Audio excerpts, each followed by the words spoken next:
আজকে বাড়ি ফিরতে ফিরতে অনেকটা দেরি হয়ে গেল। এই তো বাস চলে এসেছে, এখন তাড়াতাড়ি করে বাসে উঠে যাই। বাসে তো উঠে পড়েছি, এখন একটা সিট খুঁজতে হবে। এই তো একটা সিট পেয়ে গেছি। ব্যাগটা রেখে এখন একটু আরাম করি। আরে এ কি, এই লোকটা এইভাবে আমার দিকে তাকিয়ে আছে কেন? একটু শুয়ে থাকি। দেখো লোকটা এখনো তাকিয়ে আছে। এই কি সমস্যা আপনার? এইভাবে আমার দিকে তাকিয়ে আছেন কেন? একটা চড় মেরে দেবো। হ্যাঁ, কে মারলো আমাকে? মনে থাকে যেন আর কখনো তাকাবেন না। এইভাবে হঠাৎ করে আমাকে কে মারলো? আমি তো চোখে দেখতে পাই না কিছুই।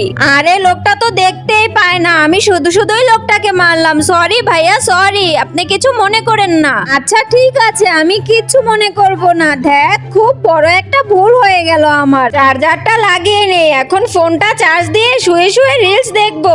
আরে এ কি, হায় হায়, মেয়েটা মনে হয় বুঝে গেছে আমার সাথে এতক্ষণ অন্ধ হওয়ার নাটক করছিল। ফাজিল লোক কোথাকার। আরে আমি তো একটু মজা করছিলাম।